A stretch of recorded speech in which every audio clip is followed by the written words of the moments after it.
Right, and we are live. Welcome to the FrameCast. Good evening, Boston. This is WCB, and you are listening to the underground sound of Boston radio.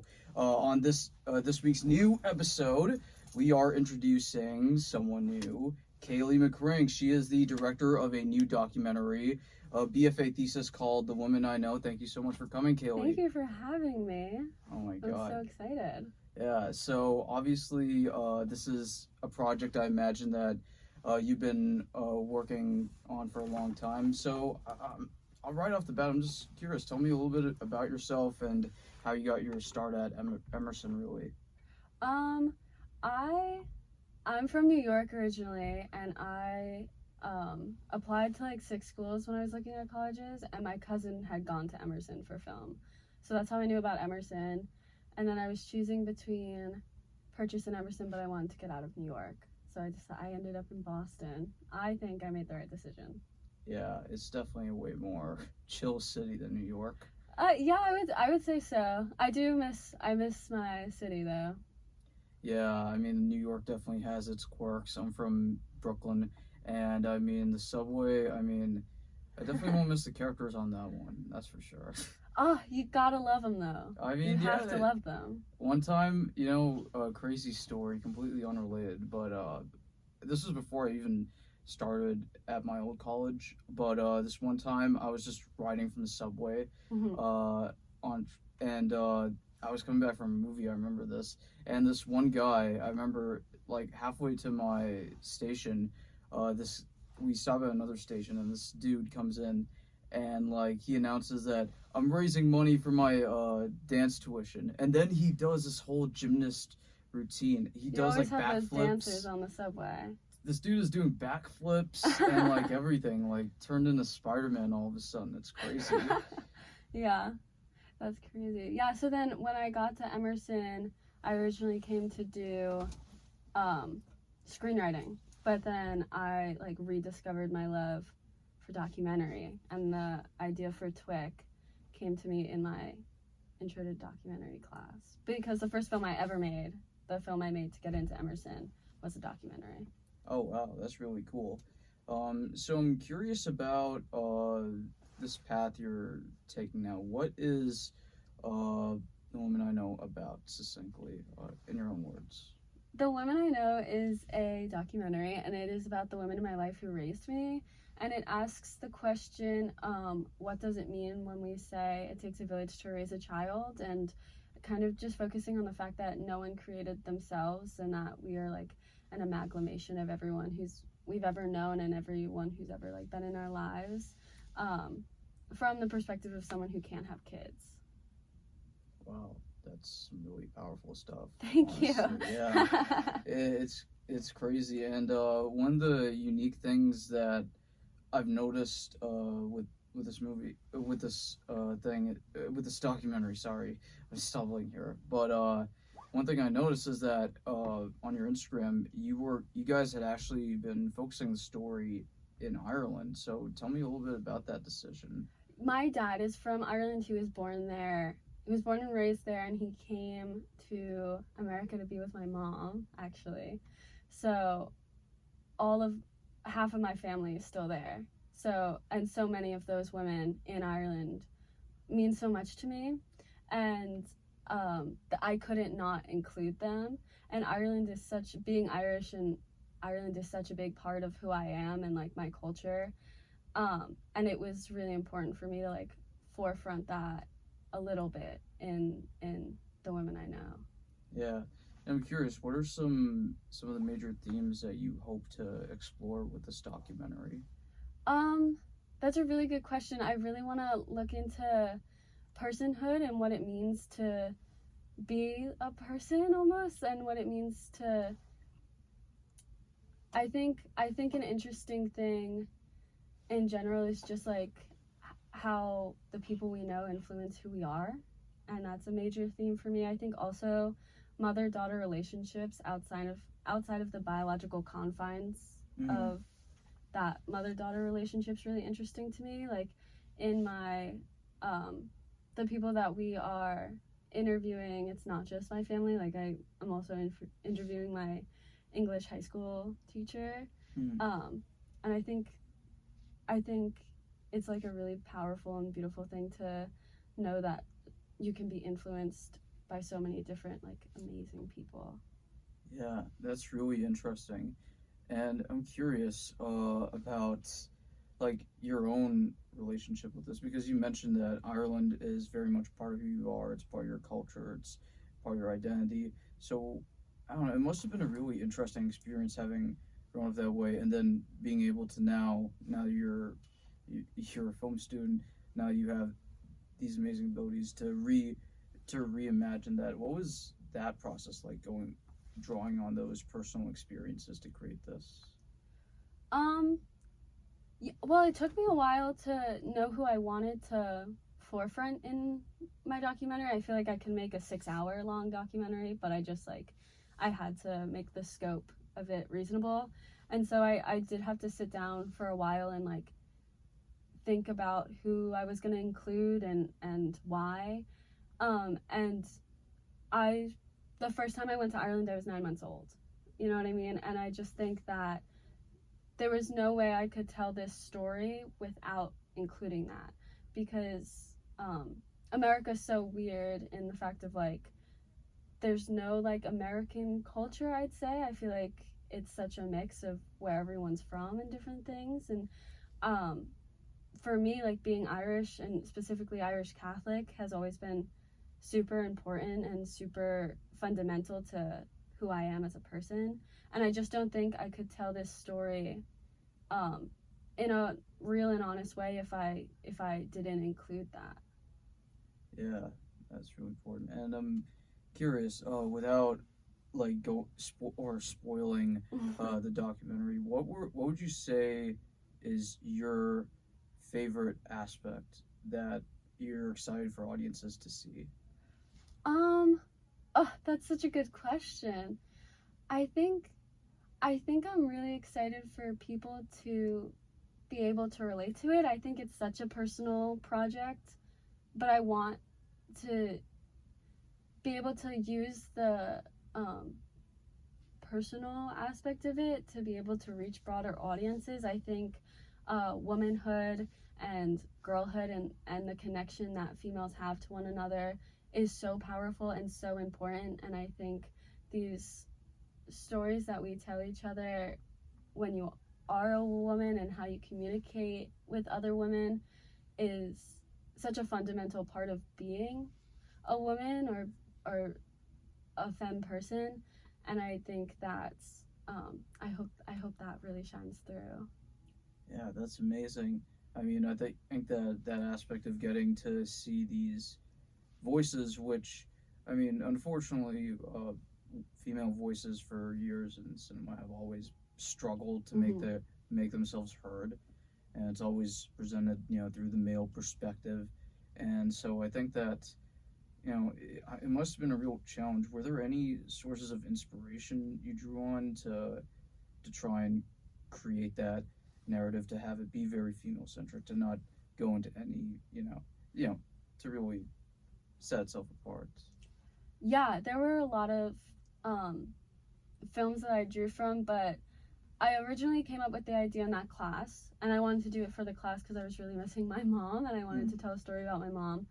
But I didn't end up doing that. And then when over the summer, I watched a film called Stories We Tell by Sarah Polley, and I remember seeing that and being like, oh no, this is what I'm gonna do. And it's this documentary about this girl who is trying to learn more about her mom through the rest of her family.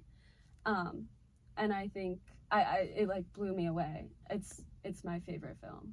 Yeah, that's really cool. And I'm curious about what do you think about some of the films of Greta Gerwig, stuff that she's done? Greta Gerwig is I think Greta Gerwig has such a unique voice in her storytelling, and I think she is able to pull those like female relationships out really well. Like I think Lady Bird is such like a classic example of like mother-daughter relationships, and I also think her version of Little Women works so well because all of the female characters in that film are so fully fleshed out and their dynamics are so clear. that I think I would say that it is the best version. Maybe that's controversial, but I think she's really good at like pulling these dynamics out and forefronting them. And I think she's huge. She's hugely inspirational. I mean, almost anything she touches, I think, turns to gold. Yeah, and I'm curious, like after me, so at what stage is this documentary in? Have you guys completed production on it so far, or are you guys still working on it? No, so the BFA is a year-long process. So I got accepted last October. And then we did a lot of pre-production work right up until January, and I was going to Ireland anyway, so to be economical, we decided that I was going to go film by myself. So I took 2 cameras, 2 tripods, a microphone, and I went to Ireland with my family on this trip, and I filmed a portion of it then. And now we're focusing more on marketing it, getting the word out, fundraising, and prepping to film the bulk of it in May. But we luckily have been able to go back to Ireland. We're going back to Ireland in May, me and my director of photography, Justin Bloomberg. We're going to go back to Ireland to do reshoots. And that should be really, really exciting because where we're shooting in Ireland is a totally different area than where I shot myself, and it's right by the Irish Sea, and it's like so beautiful. So I'm really, really, really excited. Yeah, that's really cool. And I'm curious, Caleigh, in your experience so far, with making this project and of course making other projects, I imagine at Emerson, what would you say differentiates a documentarian from a filmmaker in your mind as a creative? That's a really interesting question. I don't think that there's much of a difference. I think people have a lot of misconceptions about documentary and what it is and what it can be. And I think when you think of documentaries, you think of nature docs, you think of those like historical ones or true crime. And I think like it's much more creative and poetic than people give it credit. I think also like it's not journalists can be documentarians, but not every documentarian is a journalist. And I think that's a really interesting like differentiate, I don't know if There's a different way to differentiate. Yeah. And I think it's been really interesting to learn that I don't think there's much of a difference. I don't think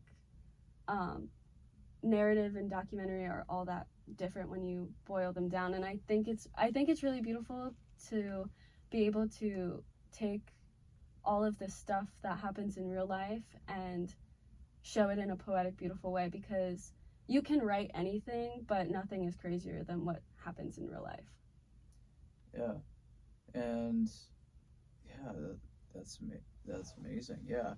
And I'm curious, what are your hopes in the future for more things that you hope to do? Like, are you hoping to create more documentaries, or are you hoping to try and do something different? That's a really good question.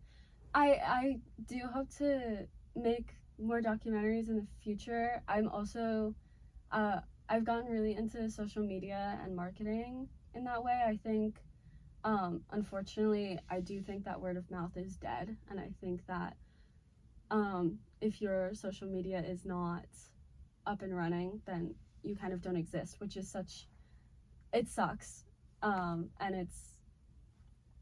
it's the worst case scenario, but I think you can use that in a really interesting way to be able to like forefront these messages. And what people are looking for nowadays is community, and people are searching for that because they can't find it in person online. And so with TWIC, or The Women I Know, what we've been trying to do is have like a lot of community-based events. Like for Valentine's Day, we just had like a Valentine's Day table where people can make their own Valentines, and we're looking at other events because I think everyone's looking for community, but I think more than anything, Emerson is, because we don't have a campus. We have sports teams, but they're not forefronted like they are at other schools. and there's a real disconnect between majors. And I think people are really looking for like a space where they can just like hang. Yeah, that's right. That's actually part of the reason as to why I created the FrameCast. Really, it's just to really, because like I see that like oftentimes, you know, a lot of students out there, they're just creating Instagram accounts or really trying to promote their work, but nobody really gets the chance to talk about it. And I agree. yeah, and I think that you're right. I guess we are trying to, in a lot of ways, use art to create community, which you know, which is just funny, but also really beautiful. Yeah. In a lot of ways. Yeah. I think a lot of the community that people at Emerson can find like comes from themselves. Like I think if you find community at Emerson, it's not because of Emerson, it's because of the people the students and the teachers. Yeah, we know the school doesn't really provide that much. You said it, not me. I mean, hey, Not they're giving me this channel, but I mean, hey, at least I have the freedom to talk about it. Exactly. So yeah, hey, freedom of speech. It's a beautiful while we still have it. I know. Cross our fingers. Hope that we still have it by the end of tomorrow. Yeah. Yeah. I don't know. What Trump's election, it's kind of insane. It feels like we're in 2016 again, you know. And I feel like that's why I've been watching a lot of documentaries, not just nature docs but history docs, because I don't know. I feel like this is such a pivotal moment that, you know, I don't even know what else in history to compare it to. You know, a lot of people would compare it to potentially the rise of fascism, which. I mean, I refuse to believe, but I mean, I don't know. I totally understand what you're saying, and I think it is a really scary time. And I think there's a lot of stuff on the line. I don't think that's a crazy thing to say, but I think when we tell stories like Twick, or when we have these conversations, like we are doing something radical, and I'm going to stick with radical. And I think community is the best way to fight hate, and the best way to fight fascism, and the best way to fight the things that we fear, which is the rise of people who are discriminatory and the rise of people who are bigots. Because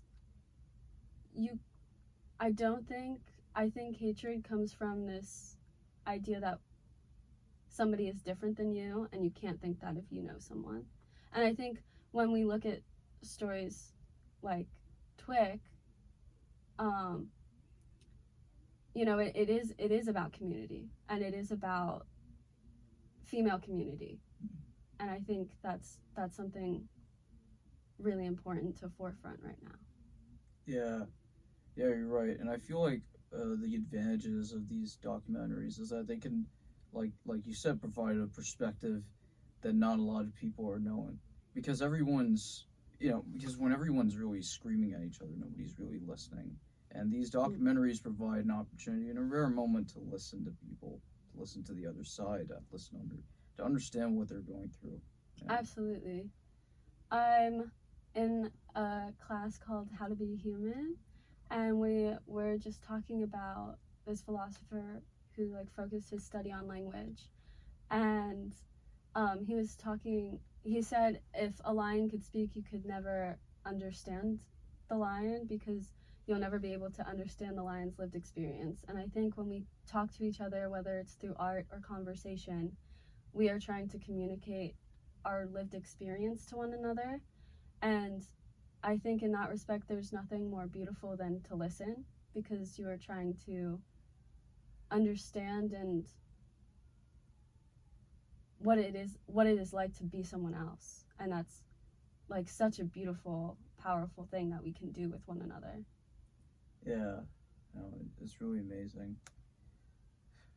I'm curious, what else? Have you seen anything new recently? Any good shows at all?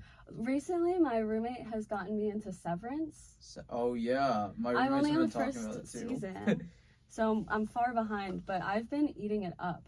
I love that show. Yeah. And I never would have thought Ben Stiller would would make a show like that. Ben Stiller made it. Yes, Really? Yes, it's created by Okay, Ben I'm Stiller. Googling this right now. It's crazy. I mean, it's funny because I don't think he could ever act in it, but it's a really great show. Oh damn, yeah, you're right. He's one of the producers. That's crazy. I think he's the creator. Yeah, he did. Yeah, he is. Dan Erickson's the showrunner, but Ben Stiller helped to create it in 2022 when they brought it to Apple TV. A really interesting thing that my art director Caleigh told me was that their credit sequence, which is this really cool like art piece, it was done by someone they found on Instagram. Oh wow. Which is so cool and totally goes back to that thing of like social media is like how you get out there. Yeah, you're right. I was also thinking about like other ways in which technology is kind of changing us. I was just thinking about this conversation that I had with that not me, but like my visual design class had with our professor, because we were working with After Effects, and After Effects had added this new AI feature, and it caused quite a stir because there had been, this was like before the actors and writers strike, before the real concern about AI came to the forefront. When it was just really when AI was really just a basic tool, and now think about how advanced that's gone. Just like that. I know. I think about all the time that AI is the worst it'll ever be. Like it's only gonna get better, and I refuse to use any of it. Like I know. Yeah, like I won't do it. Yeah, like I never, like for example, I never used ChatGPT to write my scripts. I know a lot of writers will say that, but like. Have you really met a lot of Emerson writers who use ChatGPT? No, but a lot of classmates at my old college, Quinnipiac, definitely did. Really? Yeah, they would use ChatGPT definitely to write it. But actually, there was this one case where we had a screenwriting professor who made us use ChatGPT to write a script, but only to compare it to our previous work as a thought experiment. Oh. Yeah, and it was interesting because, like, this, if you look at the structure of the way that AI writes, it's basically nonsensical, and it doesn't make any sense unless a human puts it together. Then it makes sense. I agree. Well, I think the reason why movies work and the reason why documentaries work is because they are real human experience. Like, you can't make art is fundamentally human. Art is fundamentally made from our personal human experiences, and if you take that out, it's not art anymore. It's like slop. Pretty much. Yeah, that's why, like, oh my god, I'm having Vietnam flashbacks. That's why this is a hot take right now. I really hated those AI generated like Wes Anderson parodies. I'm sorry. Really? I don't think I've seen those. Yeah, like a while ago there were a bunch of AI parodies of where people would just like make the Avengers if it was made by Wes Anderson, but they would put it into like an AI feature or an AI image creator that would just generate these soulless images, and then they would try to animate it to make it a movie, and I'm like, bro, that's not a movie. No, you're just adding to like the nonsensical AI slop that's like infested all of our. I'm sure even Wes Anderson would hate the fact that his work is being copied by a machine. Yeah, I would have to assume so. Yeah, I don't know. It's really interesting. Especially because I feel like he's such a precise guy. Like, he does everything with so much. There's nothing Wes Anderson doesn't do that he didn't mean to do. Exactly. Well, it is definitely interesting where this will take us in the future. But, I think that what's so exciting about Emerson is that it does provide the opportunity to, like, work with, and this is something I didn't know. We had our campus actually has the largest collection of analog cameras. I did know that. It's crazy. And so, like, I'm in an analog class, and we're working with real, like, actual film reels and the Steinbeck, and I think it's so cool to be able to just work with that old equipment because, you know, there's just some beauty in it. Yeah, I think having something physical is really cool and really important. I'll be honest, I've never shot on film and I have no desire to, but I can respect the artistry of it. Yeah. And I think also people are always like, oh, like CDs are gonna become like extinct or like whatever. But I don't believe that, because I think people always crave like a physical copy. Like there's something about holding it in your hand. Yeah. Yeah, that's why like a lot of friends that I knew in high school, they were really into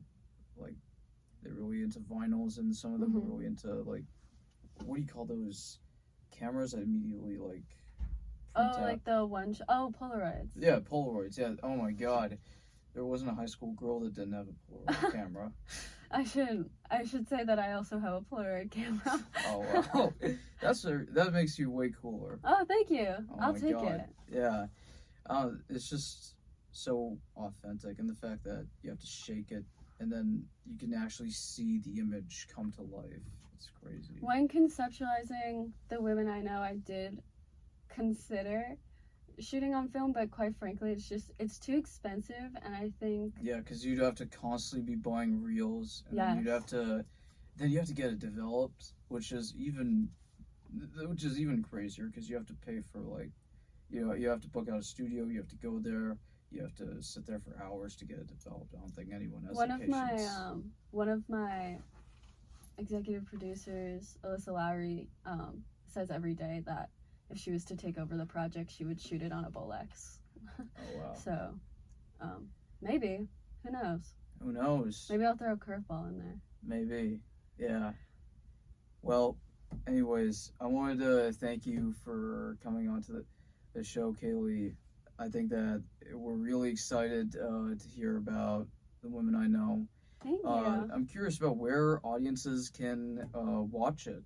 It's going to be screened, I think, May 9th of next year, with all of the other BFA films. But then I will be submitting to film festivals, so hopefully it'll be in a few of those, and it might be on my Vimeo. I'm not sure.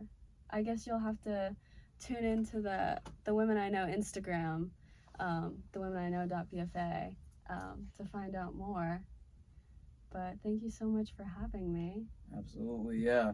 Tune into the Women in Film Instagram. Absolutely, follow Caleigh on Instagram. She's absolute delight.